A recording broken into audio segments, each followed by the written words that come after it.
In the given figure 13.48, ABCD is a parallelogram in which angle DAP is equal to 20 degree and angle BAP 40 degree and angle ABP 80 degree.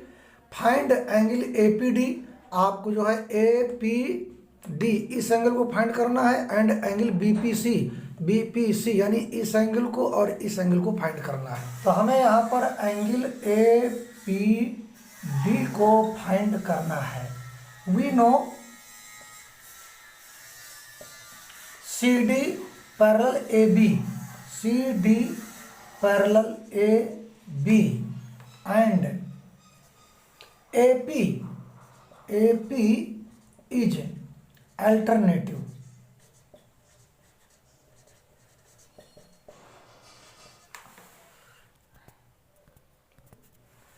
Then AP जो alternative, AP जो है CD और AB को काट रही है, तो angle APD जो हमें निकालना है APD is equal to angle PAB यानी कहने मतलब ये एंगल और इसके बाद ये एंगल, ये दोनों इक्वल होंगे। तो यहाँ पर लिखेंगे angle APD is equal to 40 degree. ये पहला आंसर हो गया हमारा। अब हमें एंगल BPC इसको फाइंड करना है, तो हम लिखेंगे फिर यहाँ पर CD पैरेलल AB।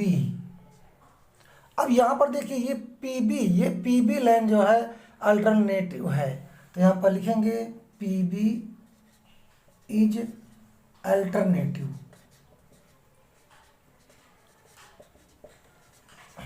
देन ये देखिए ये लाइन अल्टरनेटिव है, तो आपका ये एंगल और इस एंगल के बराबर होगा। तो यहाँ पर हम जो है एंगल BPC निकाल रहे हैं। BPC एंगल BPC इक्वल में PBA आएगा, तो ये 80 है, तो यहाँ पर 80 डिग्री एंगल BPC, ये दूसरा आंसर होगा आपका। एर्थ सवाल है, in the given figure 13.49 ABCD is A square, find the value of x। देखिए एंगल COD गिवन है और एंगल ODA यानी ये एंगल और एंगल OAD यानी ये एंगल, ये दोनों इसका टोटल एंगल COD के बराबर होगा। This is a triangle AOD and angle COD is a exterior angle, and here we use this theorem. The exterior angle so formed is equal to the sum of the two interior opposite angles है। हम जानते हैं कि जो बहिष्कोण है, जो exterior angle है, अंदर के जो अपोजिट एंगल है, इन दोनों के टोटल के बराबर ये एक्सटीरियर एंगल होता है। तो अगर हम इसको x मानेंगे तो हमारा ये भी x हो जाएगा। तो here the exterior angle so formed is equal to the sum of the two interior angle.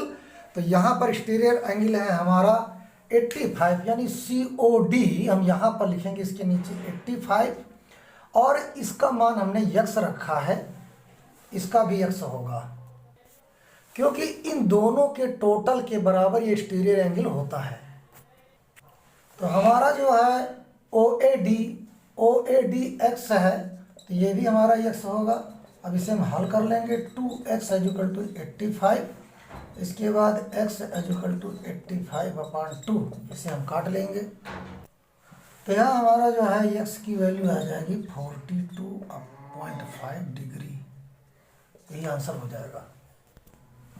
In the given figure 13.50 PQRS is a parallelogram, PO and QO are respectively the angle bisectors of angle P and angle Q.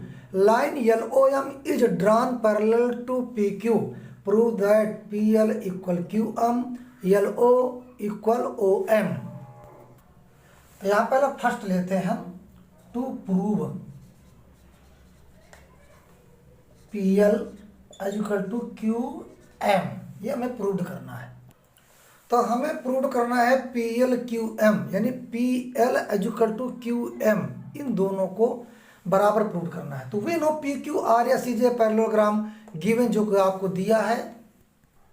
तो अगर P L और जो है Q M समांतर में है तो हम कह सकते हैं कि पी क्यू बराबर एल एम, यानी पी क्यू बराबर एल एम। तो हम लिखेंगे, तो we know P Q R S is a parallelogram, हमने बताया पी क्यू आर एस, ये पूरा ले लेते हैं। तो गिवन दिया, अब लिखेंगे पी क्यू यानी P Q parallel L O M. अब इस साइड से लेते हैं क्योंकि ये एल ओ एम, ये भी साइड, जैसे ये साइड पैरेलल में है तो ये भी साइड इसकी पैरेलल में है। Then P Q L M यानी पी क्यू एल एम भी एक जो है हमारा पैरेललोग्राम होगा। और अगर पी क्यू और एल एम एक पैरेललोग्राम में है तो पैरेललोग्राम में जो है अपोजिट साइड और अपोजिट एंगल इक्वल होते हैं। तो वही चीज हम यहाँ लिख देंगे, in parallelogram opposite side become equal and parallel, then P L is equal to Q M. Proved, यही हमें प्रूव करना था जो हमने प्रूव कर दिया। अगला स्टेप देखते हैं। अब हमें प्रूव करना है L O is equal to O M, यानी L O is equal to O M, इसको हमें प्रूव करना है। यहाँ हम दो त्रिभुज लेते हैं, in triangle P O L और in triangle O M R, यानी इस ट्रायंगल और इस ट्रायंगल से लेते हैं। तो पहला हमारा कंडीशन आएगा, पहला angle P O L angle M O R, angle P O L angle M O R because vertically opposite angle ये इक्वल होंगे। जब दो लाइन एक दूसरे काटती हैं तो ये एंगल वर्टिकली अपोजिट एंगल होंगे और ये इक्वल होते हैं। यहाँ पर भी देखो, ये एंगल से ये एंगल दोनों इक्वल होंगे। दूसरी कंडीशन बन रही, if P Q parallel L O M, P Q parallel L O M, तो L O M parallel S R हो जाएगा हमारा। हमने फाइंड किया P Q parallel L O M, then L O M parallel S R, ये भी तीनों side हमारी पैरेलल में होंगी। इसलिए P L is equal to Q M is equal to M R, तो हम यहाँ लिख लेंगे। अब इस साइड को भी देख लेते हैं, then P O is equal to O R, then P O is equal to O R, तो ये हमारा दोनों ट्रायंगल कॉन्ग्रुएंट बन जाएंगे।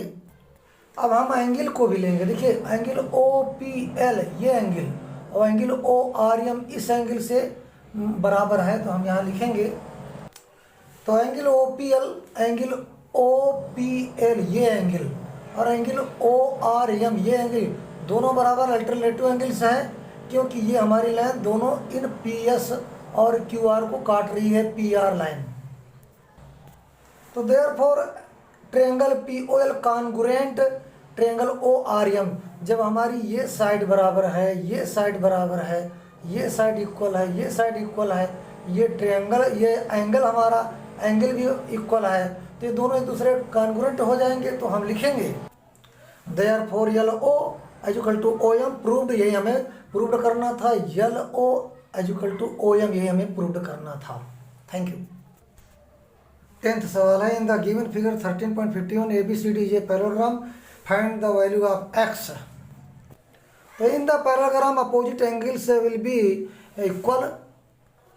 तो हमने लिखा in the parallelogram the opposite angles will be equal, तो ये इसके इक्वल होगा। तो D A B angle D A B is equal to angle D C B, तो हम यहाँ पर डी ए बी मान है 50 डिग्री, तो आपका हो जाएगा एंगल डी सी बी।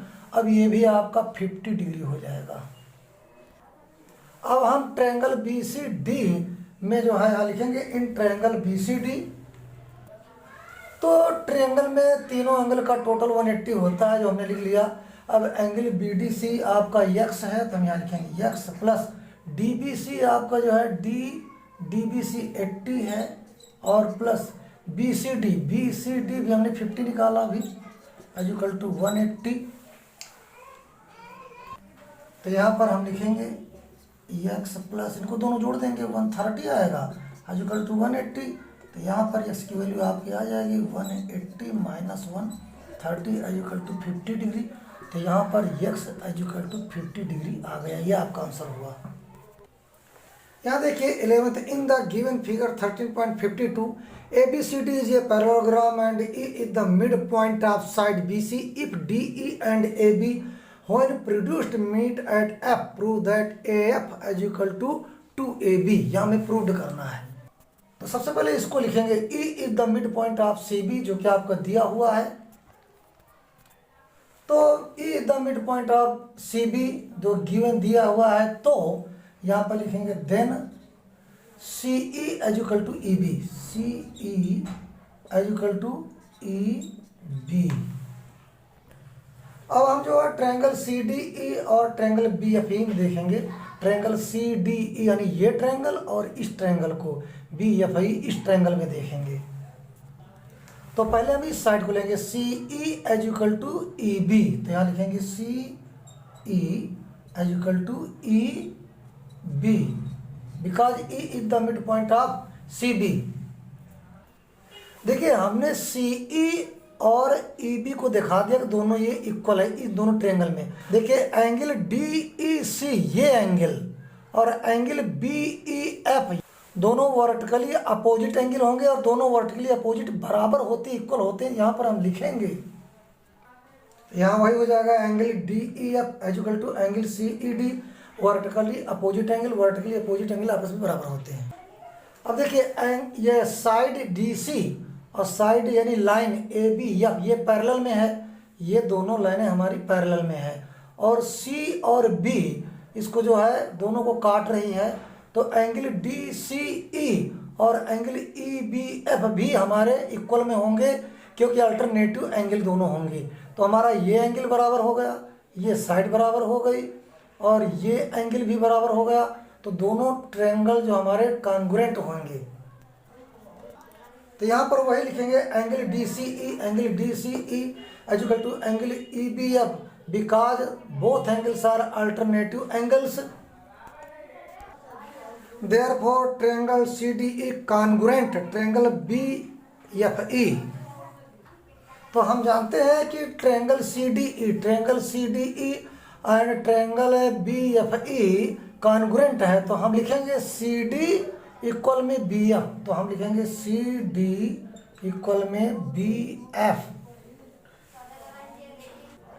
तो we know A B C D is a parallelogram, A B C D is a parallelogram, therefore यहाँ हम लिखेंगे A B is equal to C D. देखो ए बी सी डी के बराबर है, तो A B और यहाँ पर इक्वल में लिख लो सी डी और सी डी किसके बराबर है, बी एफ के। सी डी किसके बराबर है, बी एफ के, है ना, अभी हमने प्रूव किया था।